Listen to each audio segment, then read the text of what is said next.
Bonjour Marc Eberlin. Bonjour Sandrine. Bienvenue sur le plateau des gastronautes pour un nouveau tête-à-tête avec un chef. Merci. Tout à l'heure, vous allez rejoindre Pierre-Paul en cuisine pour une de vos recettes phares de l'auberge de Lille, la recette du pigeon aux truffes et aux choux. Voilà, c'est ça. Mais avant ça, on va faire plus ample connaissance. Vous nous avez ramené de nombreuses photos avec des tableaux de patchwork de photos.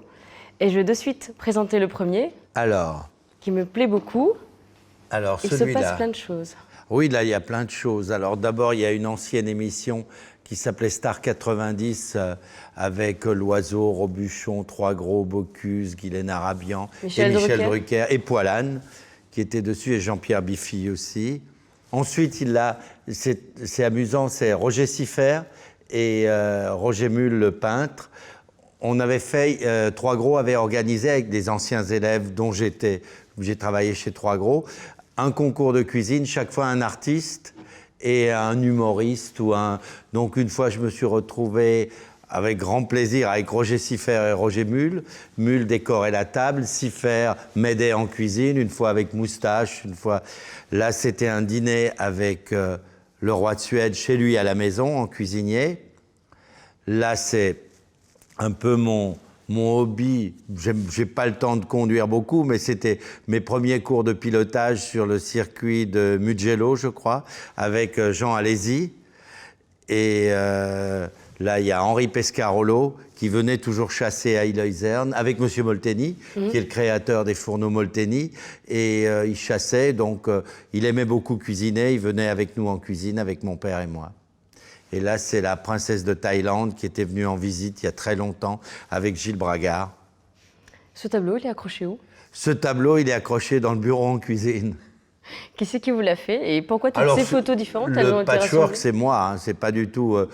sinon, il y en a tellement, et puis je sais que les gens qui viennent aiment bien voir de temps en temps des personnalités ou des gens connus, puis ça me rappelle des bons souvenirs surtout. J'étais un grand fan de Formule 1, mais je trouve qu'elle a un peu perdu de son intérêt, c'est plus une... J'aimais beaucoup l'époque d'Alési, de Schumacher, de Prost, puis il y avait beaucoup de pilotes français à l'époque dans les écuries, c'est un peu du chauvinisme. Et j'ai toujours aimé l'automobile, c'est vrai. Dans le temps, quand il y avait les Grands Prix qui étaient encore retransmis en direct sur TF1 à l'époque, on courait à tour de rôle en cuisine où mon père restait et m'appelait dès qu'il y avait un dépassement ou dès qu'il y avait une chose intéressante. Vous êtes allé sur des Grands Prix? Je suis allé quelques fois sur des Grands Prix, je suis allé à Hockenheim, je suis allé à Monaco, je suis allé à Spa. Quel sportif êtes-vous? Vous avez pratiqué un sport plus jeune? Je suis un très mauvais sportif. J'ai pratiqué un peu de ski et c'est tout, voilà, que je fais 2-3 jours par an encore pour me faire plaisir, ou 4 jours grand maximum, mais c'est tout, vraiment. Je suis un très mauvais sportif. Durant l'enfance, à l'école? J'étais très mauvais en sport. Non, vous n'aimiez pas? J'étais très mauvais en sport. Je me faisais... j'avais des cols sans arrêt parce que je me souviens une fois où il y avait une course de relais sur le stade et avec Hubert Keller, qui est à San Francisco, mon copain de classe, depuis gamin, on était ensemble à l'école. On n'avait pas du tout écouté, on n'avait rien à foutre du relais. Et on est partis les deux dans le sens opposé. Et puis on s'est fait coller tous les deux. Et le professeur, qui ne m'avait pas d'humour, nous a demandé de faire le portrait de notre sportif préféré pendant 2 heures de colle. Et on l'a choisi, lui. Et il n'a pas aimé. Il nous en a refilé 2 heures après. Parce que vous dessinez bien en plus. Je dessine un peu, oui, c'est un grand mot, mais j'aime bien de temps en temps peindre, dessiner. Et c'est mon oncle qui m'a appris ça, c'est Jean-Pierre qui m'a toujours, depuis tout gamin, appris à dessiner, lui qui a fait les beaux-arts. Ouais. Qui est-ce qui fait la carte d'Aimé de l'auberge? Le dessin? Le dessin de la carte, ben pour le moment, c'est toujours encore des dessins, des aquarelles de Jean-Pierre. Moi, qu'est-ce que j'ai fait? La carte de dessert, certains menus spéciaux, comme les formules jeunes. Je dessine très rapidement, il me faut 5-10 minutes pour faire un dessin ou une aquarelle. Et vous le faites où? Je le fais toujours dans l'ancien bureau de mon oncle. Il y a toutes ces aquarelles sur la table. Et je vais là où on a toujours peint ensemble. Au premier étage, alors? Au premier étage, au-dessus du restaurant. C'est une très très belle photo. Oui, c'est une belle photo souvenir. C'était les 80 ans de Madame Point, qui avait lieu à Visil, près de Grenoble. Et donc sur la photo, on a Monsieur Daniel. Là, on voit Monsieur Daniel, qui était l'ancien chef de mon père, qui m'a aussi un peu formé, parce que j'ai travaillé plus de 20 ans à ses côtés, qui m'a appris beaucoup de choses. Et un homme avec beaucoup de rigueur, quelquefois, parce qu'il en faut en cuisine. Ça, c'est un joli moment. Alors là, si je me souviens bien, ça c'est les 40 ans de 3 étoiles qu'on a fêté en 2007. Il y avait un orchestre, on voit, d'ailleurs il s'appelait Les Vitamines, un orchestre de jazz qui venait faire une aubade à mon père et à ma mère. Et mon père avait déjà du mal à se déplacer. Là, c'était 1 an avant sa disparition, un peu moins d'1 an avant sa disparition. Et ma sœur a chanté juste derrière. Elle chante très bien, Madame Elle chante Daniela. très bien, elle chante très bien, oui. Elle chante Piaf, elle chante... elle a même fait un disque. Il y a très longtemps, et je lui ai toujours dit, quand on aura vendu tout le stock de disques, c'était des 45 tours, il n'y aura plus de machines pour les écouter. En fin de compte, j'avais raison, le CD est sorti 2 ans après. Quels sont vos liens avec votre sœur? Ah, on est très proches tous les deux, parce qu'on est complices, on est complémentaires, je crois. Elle est en salle, moi en cuisine, un peu comme Jean-Pierre et Paul, et chacun garde un peu... son domaine, et je crois que c'est très bien comme ça, et puis on se comprend, un regard suffit. Madame Daniel m'a dit de vous récemment, mon frère, ce héros. C'est comme ça qu'elle vous appelle. Oh là, elle est un peu généreuse. Non. Avec des histoires de quand vous étiez petit, que vous l'emmeniez partout, que vous étiez très protecteur. Oui, j'étais le très grand frère, complice. on a quasiment 9 ans, on a 9 ans d'écart, donc, ou plus. Et donc, c'est vrai, j'étais le grand frère, elle, c'était la petite sœur, et c'était une enfance rêvée. L'école primaire était juste en face, on traversait la rue. Monsieur Marc, un élève dissipé? Oui, de temps en temps. J'ai passé beaucoup de temps à l'école avec Hubert Keller, justement, et à Ribeauvillé, au collège de Ribeauvillé. Et on continue encore aujourd'hui à s'amuser. Lui, plus, il est à Las Vegas Il maintenant. s'amuse plus? Il est à Las Vegas. Et non, on se voit très rarement, mais je sais qu'il y a beaucoup de respect entre nous deux et on a gardé une grande amitié. Et le lien, sans doute, c'est avec Oui, cette dernière photo que vous nous avez... C'est Laetitia qui est votre fille? Voilà, Laetitia, ma fille. Votre petit-fils? Le petit-fils Gabin, la photo est déjà un peu ancienne, il a plus de 3 ans maintenant. Oui. Et puis, c'est un rayon de soleil et quand il vient, on fait de temps en temps des gâteaux, des pâtisseries ensemble. Et on commence déjà à lui inculquer un peu la cuisine ou la pâtisserie. Et Laetitia était partie à San Francisco. Laetitia était partie chez Hubert Keller, Voilà. travailler à San Francisco. Vous lui avez confié votre fille, ma fille, oui, à tout l'autre à bout fait. du Oui, monde. elle est partie 1 an. C'est pas rien. Elle est partie à Tahiti travailler, elle est partie à Saint-Barth et à San Francisco, effectivement, chez Hubert, où elle a retrouvé une deuxième famille. Très important. Quel Hubert papa êtes-vous? Quel papa je suis? Bon, malheureusement, je crois que j'ai pas eu assez de temps à passer avec elle dû à mon métier, mais je crois que j'étais un papa gâteau, un peu qui s'occupait d'elle, qui l'amenait à l'école, qui la cherchait, qui la promenait, qui la sortait. Alors, quel grand-père êtes-vous? Un grand-père gâteau, là. un grand-père qui fond devant son petit-fils, c'est sûr. Île-aux-Islandes, ça paraît être un village magique. Oui, je crois que qu'on y reste. c'est une maison familiale et on a gardé l'esprit de famille malgré qu'on soit plus de 45 personnes. Mais on voulait toujours garder cet esprit de famille et jusqu'à présent, ça a très bien marché comme ça. On est là pour rendre les gens heureux à table pendant 1 heure, 2 heures, 3 heures, voire plus. Et on distribue un peu du bonheur. Un peu beaucoup. On essaye. Merci beaucoup Merci, d'avoir partagé Sandrine. ces bons moments avec nous. Et je vous invite à aller en cuisine Voilà, avec tout Pierre-Paul. à fait, faire la côtelette de pigeonneau aux choux et aux truffes. Merci beaucoup.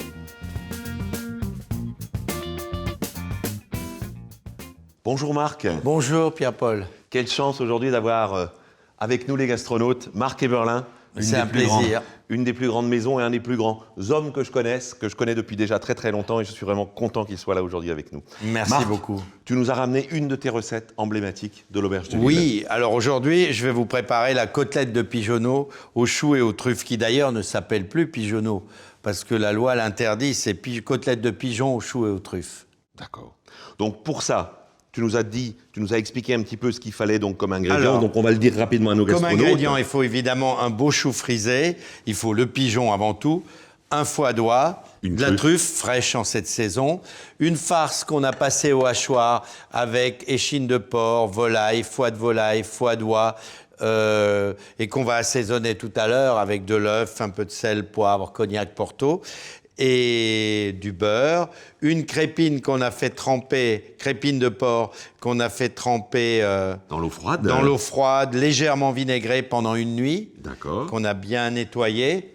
Et voilà, c'est un cognac Porto, quelques dés de carottes et de céleri. Et je crois qu'on peut y aller. Marc, tu vas nous faire ce fameux découpage du pigeon. Alors, on va découper le pigeon. Alors, on va, ce qu'on appelle lever les cuisses, c'est-à-dire on incise et à l'aide d'un couteau, on lève les cuisses. Voilà. Ensuite, on va déjà nettoyer un peu le reste de... Les pigeons ont été flambés, des petites plumes qui restent. Ouais. On va laisser L'ongle central. l'ongle central, voilà. Et ensuite, on va enlever Le petit dans le os. haut de cuisse le petit os, le petit fémur, qu'on peut garder On regarde pour le pour fond. tout à l'heure pour le fond. Voilà, on va bien nettoyer. Donc tu rappelles que tu les mets dans de l'eau un peu salée De l'eau légèrement salée, voilà. et qu'on va mettre On va le pendant porter à but pendant 2-3 minutes. 2-3 minutes. Pas long. Juste pour faire une pré-cuisson. D'accord. Donc là, on est sur les suprêmes, donc ce qu'on appelle la poitrine. La hein, poitrine, couramment. voilà. Donc là, magnifique. Et Donc ça, voilà. ce sont des pièces. Alors, c'est très facile pour enlever la peau, vous voyez, ça On s'enlève tire tout dessus, seul. quoi. Ouais. Voilà. Donc ça, ce sont des éleveurs que tu connais personnellement. Je connais plus le distributeur qui D'accord. est Jean-Claude Miral, qui est un peu le roi de la volaille Oui. de Bresse et de tout ce qui est fait en Bresse. Donc la Bresse, qui est une des régions emblématiques pour les volailles, d'ailleurs. les volailles. Dont on parle, par exemple, du poulet de Bresse, etc., qui Voilà. sont toujours des choses absolument magnifiques. Ensuite, nos suprêmes, ça, on peut le garder pour la sauce. D'accord. Voilà. Donc on va je le mets avec On met le... oui, de côté. Je le mets Voilà. de côté. Et ça, je le mets au frais en attendant. Voilà. Hein.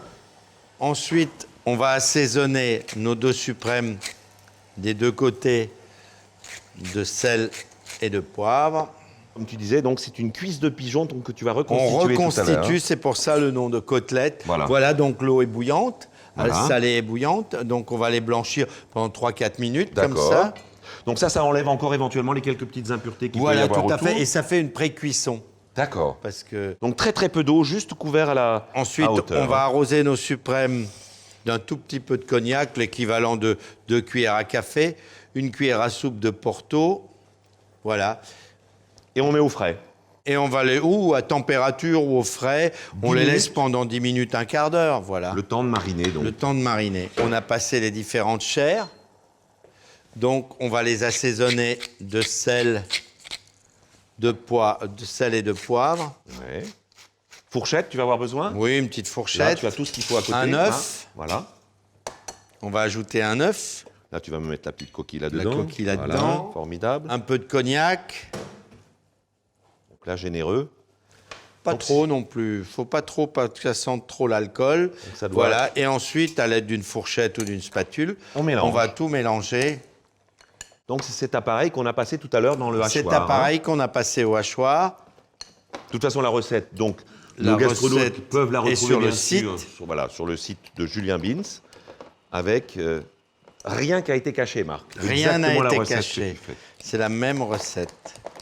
Et ensuite, donc, quand on aura fait ça, on va tout stocker au froid et on va s'occuper de nos choux. Les C'est choux, bien oui, ça tout à fait. Voilà. Donc le chou, là aussi, il y a une petite particularité. Le hein, je chou, alors un beau chou frisé comme ça. On va déjà retirer toute crois.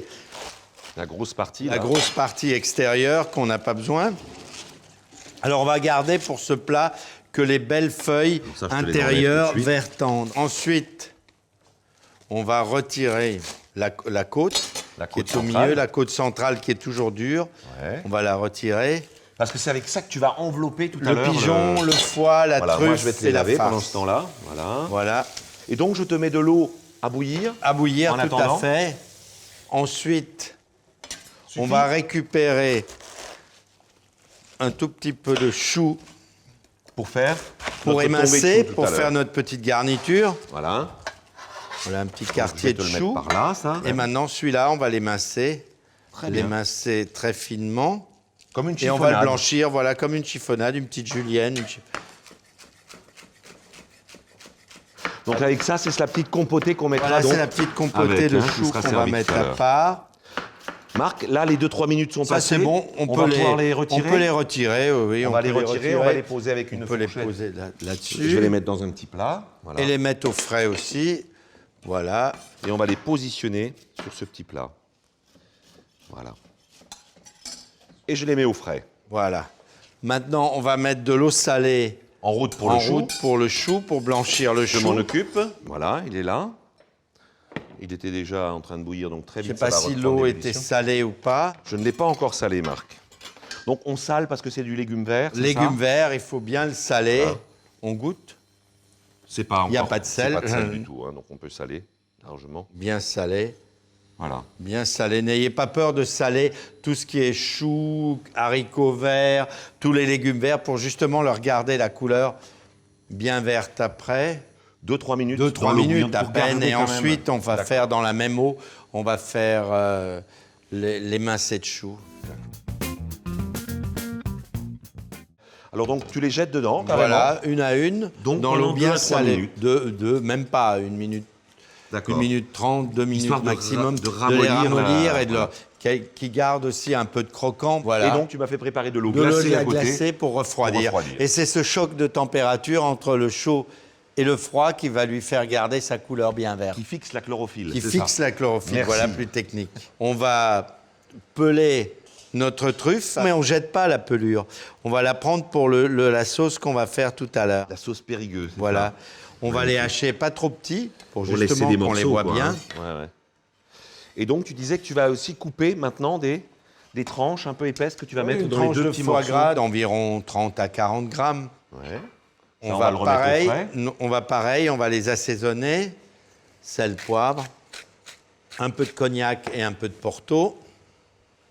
Voilà, et on va le laisser mariner comme ça pendant Je le 15-20 mets minutes. au frigo avec le reste. Au frigo avec le reste. On va sortir les on va feuilles, sortir Marc les feuilles, tout à Tu penses fait. que c'est bien comme ça Parfait, là. Ok. Donc dans l'eau glacée Oui. pour le choc de température. Oui. Et on va Et ensuite, on va faire pareil avec notre On va petit- blanchir ce chou. Donc Marc, tu as devant toi tous les éléments, tes suprêmes, monter la les côtelette, cuisses, les cuisses, tout est là. le foie gras, le chou, la farce qu'on a donc Tout à ressorti fait. du frais, et la crépine que tu vas essorer. Voilà. Pendant que tu vas faire le montage, moi Toi, je tu dois vas- essorer ça. Très bien, parfait. Et je te laisse faire tranquillement. D'accord. là. Donc, alors, voilà, on va passer au montage de la côtelette. C'est pas très compliqué, mais ça demande un petit tour de main. Alors, on prend de la crépine, bon, qui a été trempée, comme on a expliqué tout à l'heure. Ce qu'il y a, c'est d'avoir un beau morceau de crépine. Alors, on met un peu de farce sur le bord de la crépine. Après, on va prendre une partie, Feuille de chou. feuille de chou. On met la pâte, un peu de foie gras dessus. On va tailler une ou deux belles lames de truffe. Le Ensuite, suprême. on fait attention de mettre la partie la plus épaisse du pigeon vers soi. Ouais. Comme ça, on emmaillote le tout dans la feuille de chou. Donc là, on voit qu'elle a vraiment la consistance idéale. Trop cuit, ça tomberait en Ça morceaux, tombe en alors que là, ça morceaux. va se tenir. Et là, on fait comme un petit steak haché. Il faut un peu prendre les mains. Ouais. Mais quand avec on a les mains bien humides. lavées, il n'y a pas de Oui, problème. avec hein. les bien mains. Voilà, on n'en met pas trop. Ouais. Voilà. Ce qui fait que quelque part, dans ta recette, Marc, on utilise à la fois les cuisses et Les on utilise cuisses, également exactement. le suprême. C'est-à-dire Et qu'on le a vraiment client, on tout. a tout et désossé, voilà. Et ensuite, on referme le tout avec la crépine. Et voilà pourquoi côtelette. On va serrer, comme ça la farce va toute seule se mettre à tous les endroits. Et voilà, notre côtelette est prête à être rôtie. Un petit plat légèrement beurré. On va le beurrer légèrement. Légèrement beurré. On va peut poser très- notre côtelette Très là-dedans. légèrement beurré. On pose là-dedans. On fait le deuxième. Et On moi, fait je le t'allume deuxième. le four à 210 210 degrés. degrés. En chaleur sèche, hein, on est bien En chaleur d'accord, hein. sèche, oui.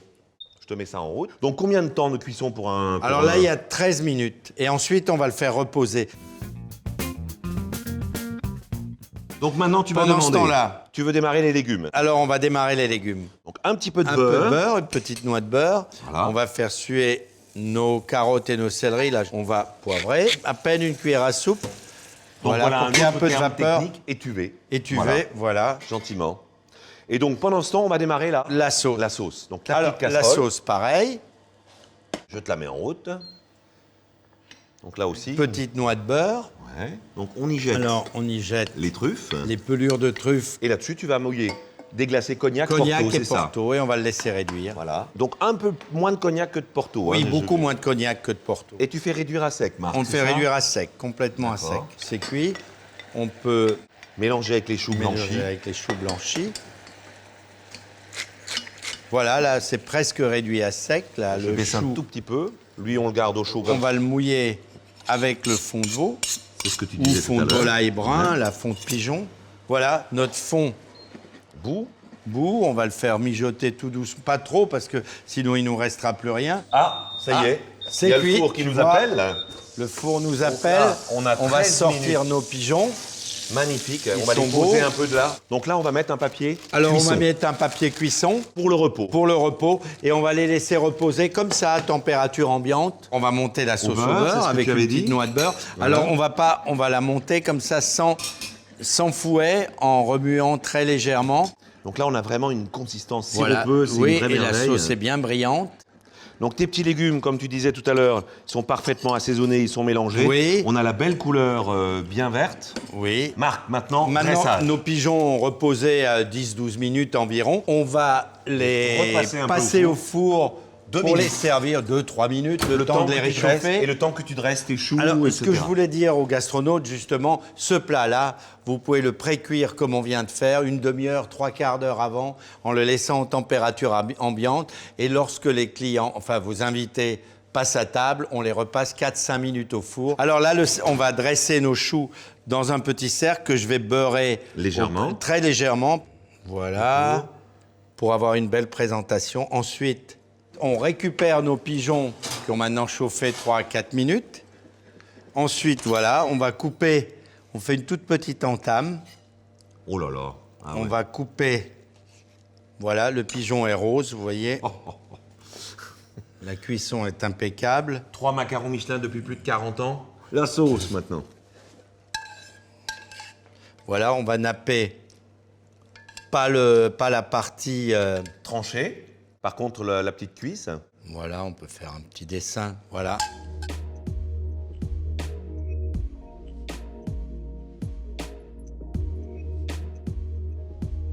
Exceptionnel.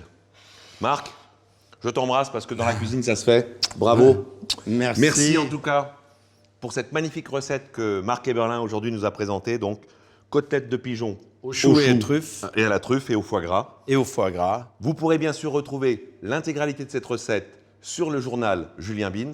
Suivez-nous sur notre page Facebook et en même temps, abonnez-vous à notre chaîne YouTube Les Gastronautes, tout stocké de cuisine. Très bien. À bientôt. Bon appétit, bonne cuisine.